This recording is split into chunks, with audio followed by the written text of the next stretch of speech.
It's the crossover edition of the LockedOn Giants podcast and the LockedOn Commanders podcast.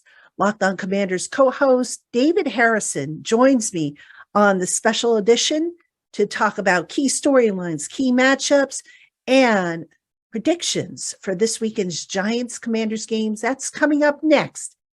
Stick around. You are Locked On Giants, your daily New York Giants podcast. Part of the Locked On Podcast Network, your team every day.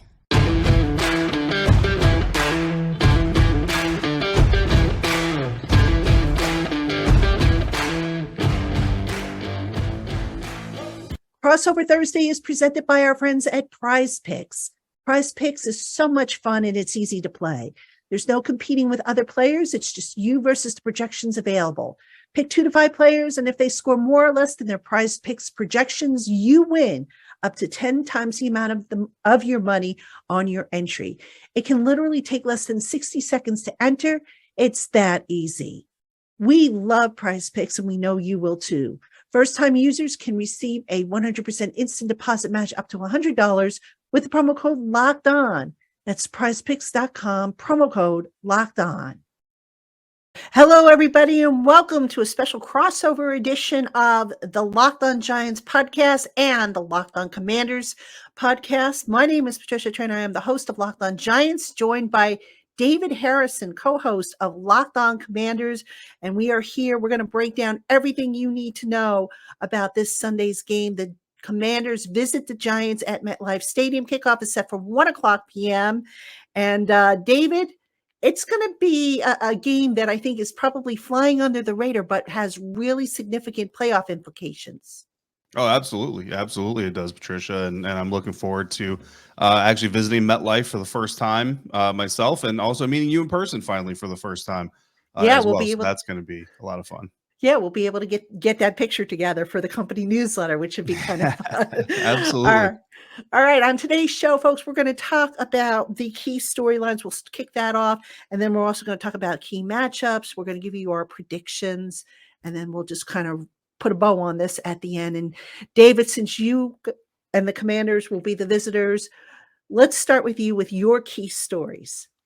Yeah, I think the biggest storyline for the Washington Commanders coming into this thing is whether or not they can continue this run-heavy attack that they've been doing on offense. And to some people's dismay, they're not very happy not seeing Taylor Heinicke having to prove that he can quarterback this team to a victory. Instead, the Washington Commanders have been relying on defense, relying on the rushing game to get these wins. And some people want to see Taylor Heinicke prove that he can carry the load, so to speak. But I think from the Washington Commanders standpoint, and from the locker room standpoint, if they're winning, they're happy. They don't care how they're winning.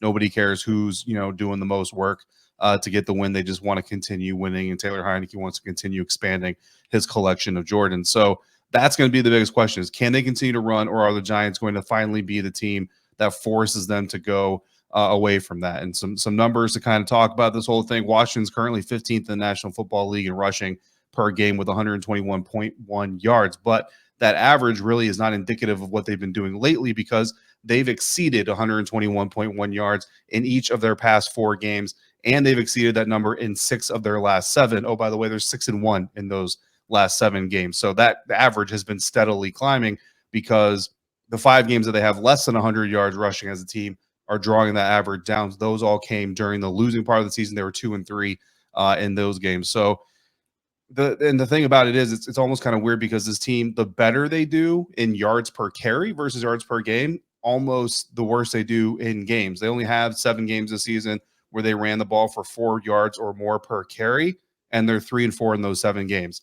In the 5 games where they've run for less than 4 yards per carry, they're 4-1. So this offense is not about getting big runs necessarily. You love to see the big runs, but it's more about controlling the ball, controlling the tempo, and getting to third and manageable, because in those games where the Commanders are running for less than 4 yards per carry, they're converting 6 or more third downs in 3 of those games, versus the opposite, where they're getting bigger runs more often and their yards per carry are actually higher. They have 6 or more third down conversions in less, or only in 2 of those games. So I mean, this is not a team that's predicated on getting the huge run. This is a team that's predicated on grinding the clock and forcing Daniel Jones and offense is to sit on the sideline. All right. There must be something in the air with the running game because that's there's actually two big stories for the Giants. And I'm going to start with the running game. And basically, the last few weeks, teams have figured out how to shut down Saquon Barkley. Mm-hmm. The Giants, if you look overall at their rushing totals, in 3 of their last 4 games, which, by the way, they're 1-3 in 3 of their last 4 games of their Mm-hmm. 4 games. The Giants have rushed for 78 yards, 89 yards, 90 yards. Those all coming in losses to Seattle, Detroit, and Dallas, respectively. The one game that they won against the Texans, 191 yards on the ground. And interestingly, the Giants have only managed to win really one game when they have rushed for under 100 yards, that coming back against Baltimore early in the season. So the Giants running game, definitely a big question mark for the team. How are they going to get Saquon Barkley going again? I think they have to get Daniel Jones involved a little bit more than what they have been doing. And, along those lines, just to piggyback off of that theory there, the Giants have had some injuries. They are going to get some guys back that have, been instrumental in the running game. For example, tight end Daniel Bellinger, whose presence has been missed in that running game. He should be back on Sunday. They're supposed to be getting I think they're going to have Evan Neal back, their rookie offensive tackle. Yeah. That's going to help.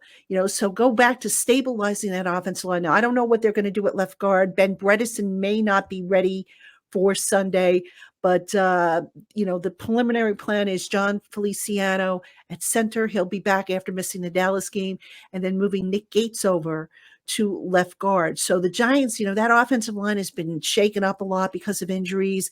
They have missed Daniel Bellinger, like I've said. And, they've just put a lot on Saquon's plate. And, he's tried to valiantly do it and get it done, but he can't do it all by himself. He just can't.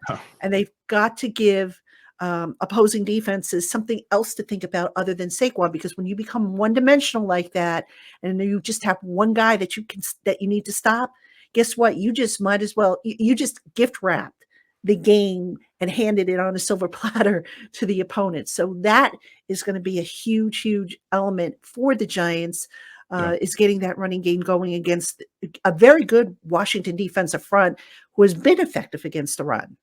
Absolutely. Yeah, that front seven is honestly probably the main reason. If you had isolated to just a group of guys, that defensive front seven is probably the main reason that Washington's been able to win, some of the games that they are, because the Commanders aren't scoring a lot of points, but the Commanders defense isn't allowing a lot of points, and they're getting teams off the field quickly. They're getting some 3-and-outs, and they're keeping the opponent running game from taking over and forcing the ball essentially into the quarterback's hand with late leads.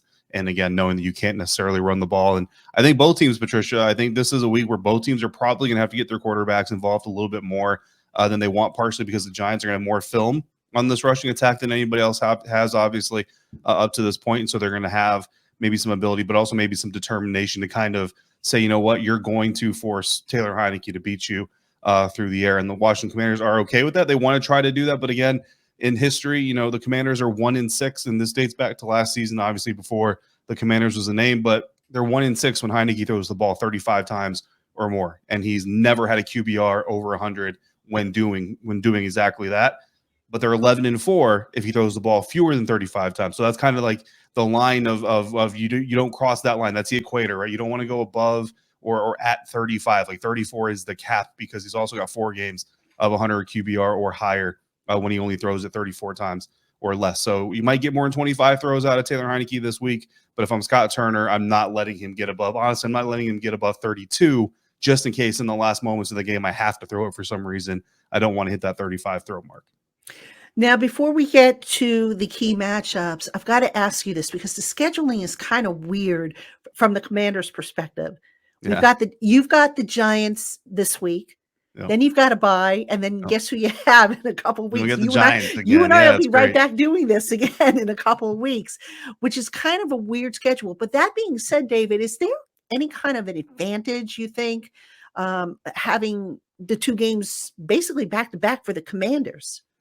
Yeah, I mean, I think there is, because you kind of, you get two bites at the apple, and it's New York Giants, the Big Apple, so it's a reasonable statement to say, I think. But you get the opportunity to come in, and you don't have to worry about, especially from a coaching standpoint. Like, we can come in and face the Giants, and if A, B, and C work, but D, E, and F don't work, then we can go back to the drawing board and say, okay, how can we accentuate A, B, and C, and how do we either improve, or which parts of D, E, and F do we just get rid of altogether? And I go back to last season. These Giants Commanders matchups were bookends on the season, essentially. And the first time around, the New York Giants give up 300 plus passing yards to Taylor Heineke, and they barely lose a 1 point game. Taylor Heineke's only 300-yard career passing game, by the way. But then the next matchup, they come up, and the Giants actually lose by a lot more, but they hold Taylor Heineke to a career low as a starter. So it's just kind of a weird dynamic. So you see the Giants come through and change some things, but having it back to back, and then the Giants have to worry about another opponent between the matchups. So while the Giants are having to kind of flip things around and worry about somebody else, the Commanders already know what they do well against you. They're theoretically getting healthier. They may even get Chase Young back and stuff like that, and so that gives them a new wrinkle to bring into that matchup, and they don't have to worry about somebody else in the meantime. Yeah, it's going to be interesting for the Giants for certain, and we'll see how they play it, obviously, because the question for the Giants is do they unload everything? Because this is an important game. I mentioned at the Yeah. start of the show, this is not only a division game, but there's potential playoff implications here, because the Yeah. Giants at best have to split with Washington. If they get swept, they can kiss that tiebreaker goodbye, and chances are they will even sink to the bottom of the NFC East. So that makes this game all the more important. All right, coming up, we are going to talk about the key matchups in Sunday's game. Washington Commanders at New York Giants. Don't go anywhere, Giant fans and Washington fans. We'll be right back.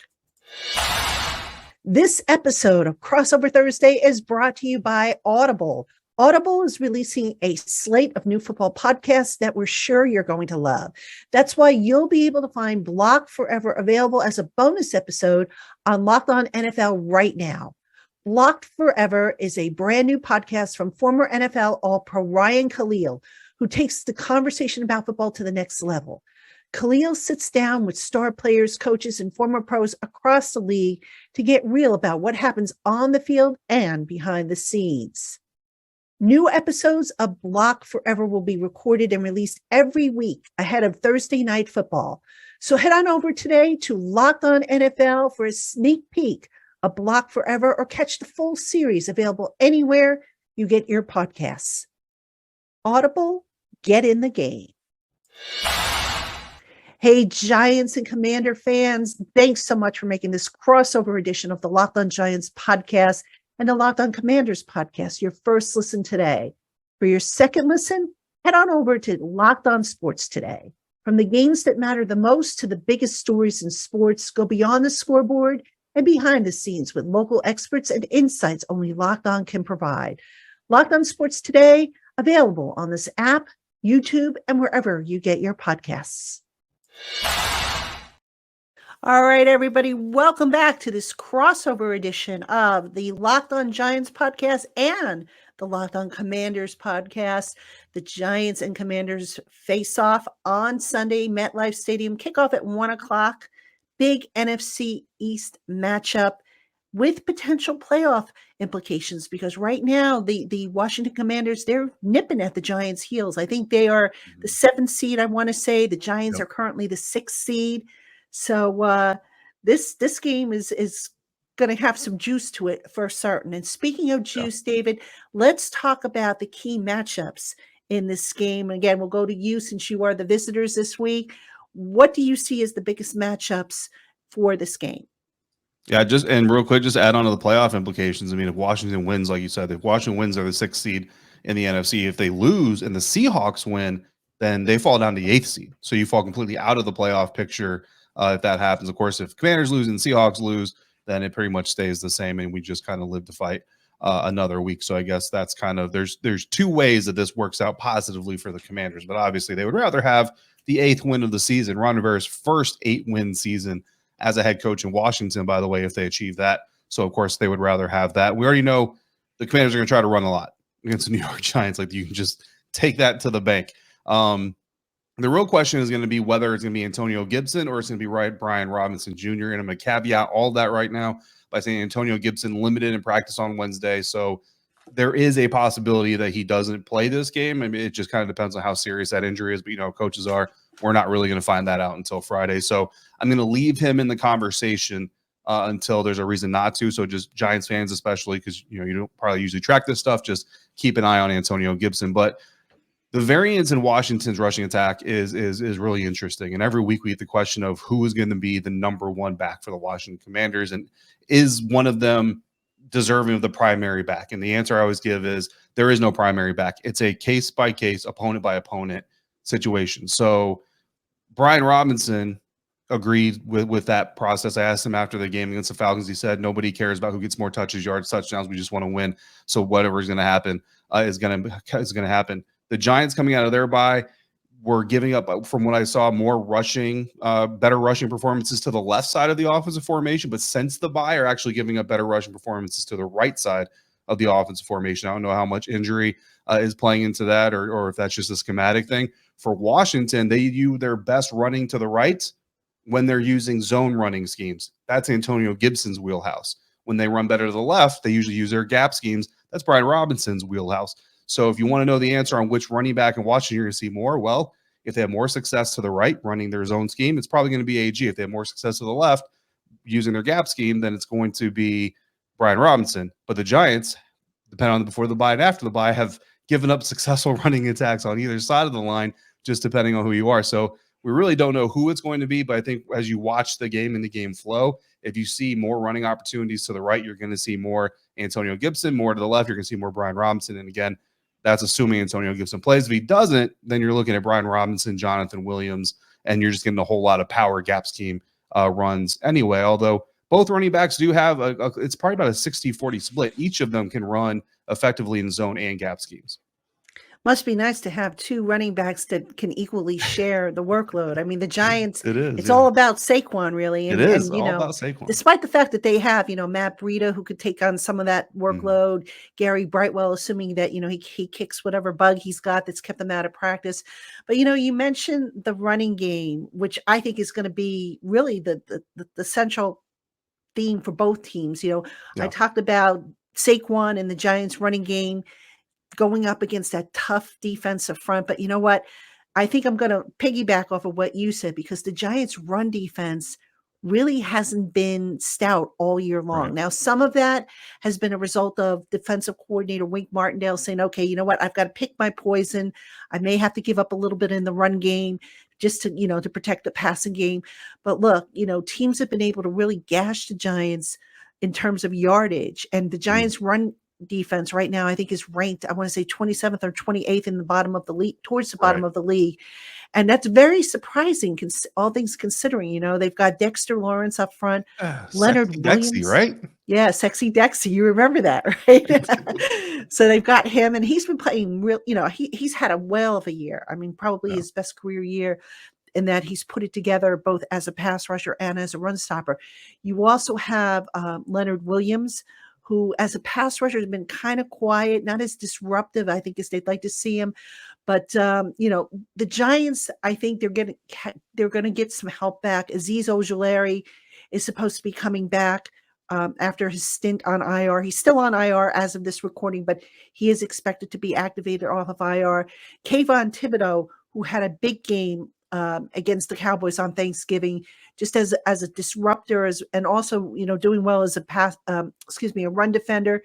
So you've got the meat up front. The question is can the linebackers keep the guys out of the second level? That's where the Giants, I think, have been getting beaten in terms of their run defense, is at that second level. And if they don't start winning those battles, it has the potential to be a very, very long day. And, the last thing I think Wink Martindale wants to see is, especially with a banged up defensive secondary, to who, they might be getting Fabian Moreau, former commander, back this week, but still they're without Adoree Jackson, who's probably not going to play. The safeties, we probably won't see Xavier McKinney anytime soon, if at all, the rest of the year. So they've, Dane Belton is banged up a little bit. Just Jason Pinnock has been playing there. So, you want to protect that defensive secondary, and it starts with the run. And, just that run defense has just been such an enigma for the Giants. I don't know what the answer is. I think it starts with, cleaning up at the second level there. But as far as actually how they're going to do it or what the plan is, that remains to be seen. I don't know what Wink's got up his sleeves there, because this is not allowing him to be as aggressive, I think, as he wants to be, because he knows he doesn't have the personnel to do what he would ideally like to do. So there's got to be a little give and take, and we'll see how that give and take kind of falls into place. Yeah, absolutely. Look, it's hard to drive a 4-cylinder like a V8. You know what I mean? It's just kind of hard to do that if you don't got the horses for it. But it's interesting because that's the debate that's always going on around the Commanders is people saying that this rushing attack, this rush heavy attack, is not sustainable. But every week we come up against an opponent and say, you know what, maybe this week we can continue this rushing attack thing. And so you're kind of wondering when that wall is actually going to get hit. Spoiler alert, is probably San Francisco. But kind of a secondary matchup that I'm looking at is Jahan Dotson, the rookie receiver, against Darnay Holmes, primary slot corner from at least the statistical data that I'm getting. And Jahan Dotson came back week 10 from the hamstring injury that forced him to miss 5 games. He's run 52 pass routes, which is actually fourth highest on the team, but he's only gotten 4 targets or 3 targets, depending on which source you trust. But I go with 4 targets. Ron Rivera talked about wanting to get more out of their offense, more scoring, get into the 20s. And I think that getting Jahan Dotson in sync with Taylor Heineke is really the key to doing that. So Jahan Dotson kind of does his best damage out of the slot early on when he was having success. 3 of his 4 touchdowns early on in the season came out of the slot. But then even beyond Jahan Dotson, Curtis Samuel obviously does a lot of work in the slot. Terry McLaurin also does a lot of work in the slot. And I go back to one of those big catches by the Dallas Cowboys, CeeDee Lamb up against Darnay there. So I think that honestly, no matter who it is, I think that if Washington wants to get their passing attack going a little bit better this week, or going back to your previous topic, maybe they save that for after the bye, lean on the run here, and then come out of the bye trying to attack that slot, try to attack Holmes there, and basically you have 3 guys to potentially do it with.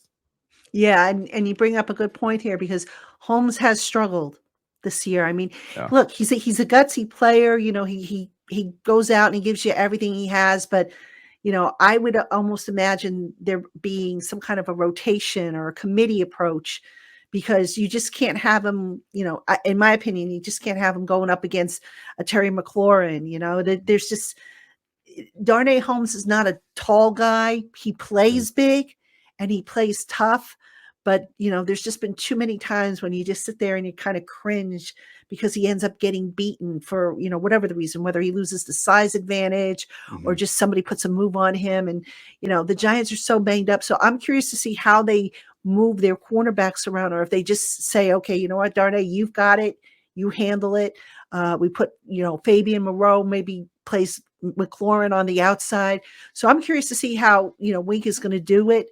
But yeah, that would be a concern for me as well, that slot matchup, because the Giants last week against the Cowboys, they had some problems. All right, everybody, we are going to take our final break. When we come back, we are going to talk about predictions, and then we will wrap everything up on this crossover edition of the LockedOn Giants and LockedOn Commanders podcast. Stay with us.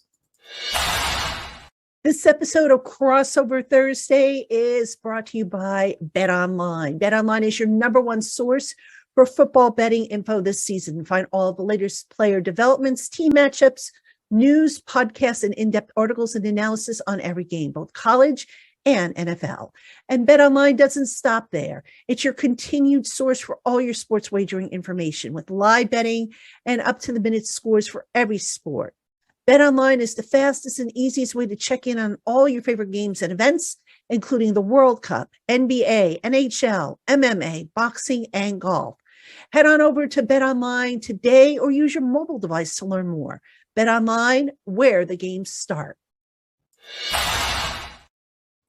All right, everybody, welcome back to the crossover edition. LockedOn Giants, LockedOn Commanders. I'm Patricia Traina. He is David Harrison. Commander fans, you know him from the Locked On Commanders podcast. Giant fans, you know me from the Locked On Giants podcast. And David, it is time to make predictions. This is the part of the show I'm not really crazy about because I never get it right. I never get it right. But again, I'm going to go to you since you are the visitor, and I'm sure in a couple weeks you'll be putting me on the spot first. So I will. I know you will. So. I mean, look, the Washington Commanders are favored by 2.5 points in this game, according to BetOnline, and really, usually the home team, right? That's the tradition. The home team usually gets a field goal kind of advantage to their benefit. So I don't know what the bookmakers really think of this game. It's kind of a close pick. Obviously, the over/under is 40.5.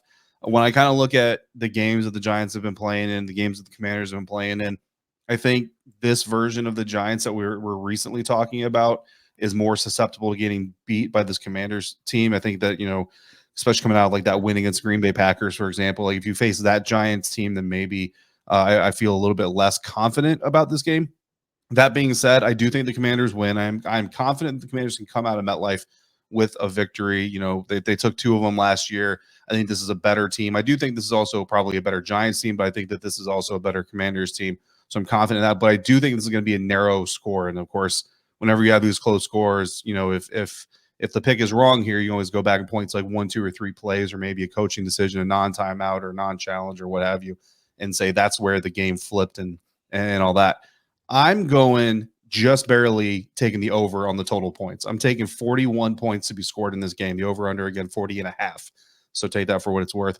I've got Washington winning 21-20 over the Giants. So that's I do think the Commanders win, but I think it's going to be very close. So you don't have them even covering the spread? No, they do not cover the spread. So yeah, Wow. Giants against the spread, but Commanders on the money line. That's where I'm going for. Okay, interesting.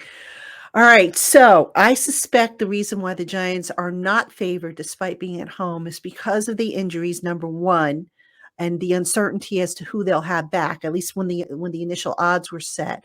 I also think you look at the fact that the Giants have lost 3 of their last 4 games, albeit, really one blowout, I think, in the mix, and that was the Detroit game, which was just the Giants' worst game of the year. Now, people will say, well, what about Dallas? The Giants actually were ahead of Dallas through the first half of the game, and then they let it slip away. The Giants, they should win this game. I mean, at the beginning of the year, when I filled out what I thought the Giants would do in each game, I had them winning at home against Washington, losing on the road. I'm going to stick with that, believe it or not. I think it's going to be a close one. I do think the Giants are going to beat the spread, the 2.5 points. I'm going to say the Giants win it by a field goal. I'm going to go 24-21. They need this game.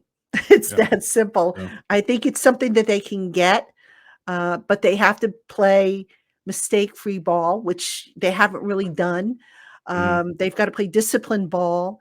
And, the one thing that makes me a little bit nervous about the Giants this weekend is they usually don't do well coming out of a long break. And they had a little bit of a mini bye after playing on Thanksgiving. So they also have a weird practice schedule this week. They practice Tuesday, Wednesday. They had Thursday off, practice Friday, and then a walkthrough on Saturday. I just, it's an interesting schedule. I know why they did it, but I don't necessarily agree with it. So I just want to see if the Giants can be sharp again. I mean, they know what's at stake, but knowing and doing, 2 very different things. But I do think the Giants are gonna pull this one out, but it's gonna be a tight one. So yeah, I'll tell you, Patricia. So I actually, just because you mentioned, I pulled up my receipts for my preseason predictions, and funny enough, actually, up to this point, I had the Commanders at 7-5, which is exactly where they are now. I didn't have all the games. I had them losing to the Colts, for example. Look, the last 4 games, I had the loss to the Vikings predicted. I also predicted a win against Eagles, Texans, and Falcons. So the last 4 games, I'm batting 1,000. I do have a win in the preseason against the Giants here in this one. I also have them winning out coming out of the bye. So maybe a little bit of disrespect to the Giants there. But you know what?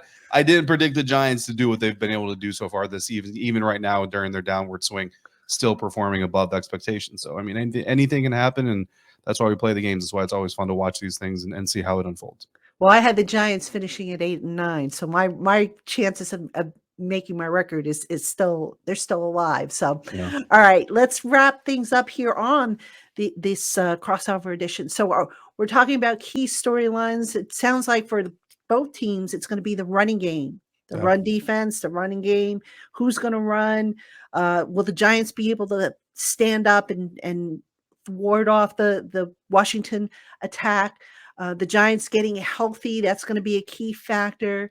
Weather shouldn't be a factor in this week's game because I think it's going to be cold but clear. So it's going to be perfect Right. football weather. Yes. Your key matchups, the slot receiver, just so much. And then, bottom line is, what we didn't mention is you've got a very good coach in Ron Rivera, a veteran coach. People will go back and they'll look at a couple years ago when he made that call and just barely lost to the Giants. It was on a 2-point conversion. But Yeah. you know what? Rivera is a good coach. I always liked Ron, and I think he does a great job with getting everybody prepared. Brian Dable's certainly no slouch in that department either, Yes. but could be a nice, interesting battle of the wits here. Yeah, I mean, this is a game that really could turn on a coaching decision, either not necessarily like a boneheaded coaching decision. Right? We always hate to see those, of course, and coaches do everything they can to not, handcuff their own players. Like that's the last thing they want to do. But sometimes you make a decision, and you make it for the right reasons, and it doesn't work out. And you look back at that decision, you say, "Man, if I had it back, I could flip it the other way. I would." But you don't have that benefit, so you just make the best decision you can at the moment, and you move forward and you live with the results. Yeah, absolutely. Well, either way, it's going to be a fun game. Yeah. They always are. It's going to be a hard-fought game. A lot of history between the Commanders and the Giants. So the crowd's going to be rocking, I'm sure, at MetLife Stadium because it does have playoff implications to it. Yeah. I expect a full and rowdy house. And David's going to be fun finally getting to sit in the same press box with you and just, Absolutely. catching up and everything like that. So, Yeah, I can't wait. And there's multiple members on the Washington beat. I was just talking to some other media members today saying that they want to meet you. So I'm like, all right, I promise oh, wow, that's introductions. funny. That's So so yeah, funny. Okay, well, I'll be there probably around seat 50 or thereabouts. That's usually where I end up sitting in that front row, but I'll be awesome. easy to find. So, all right, everybody, that's going to do it for us here on this crossover edition of Locked On Giants, Locked On Commanders. We're so glad you were able to join us for this edition. Make sure you keep it here on the Locked On Giants podcast. We're going to go Locked On Live tonight, Thursday night, with yours truly, Traina, Tana, and the dog, the fantastic trio, as some of you have been calling us. And of course, make sure you're tuning in to Locked On Commanders. David Harrison and Chris Russell do a fantastic job over there. So anything you need to know about the Commanders, check them out. They will have your answers and then some. So for David Harrison, I'm Patricia Traina. Thank you, everybody, for tuning in, and we will see you again tomorrow.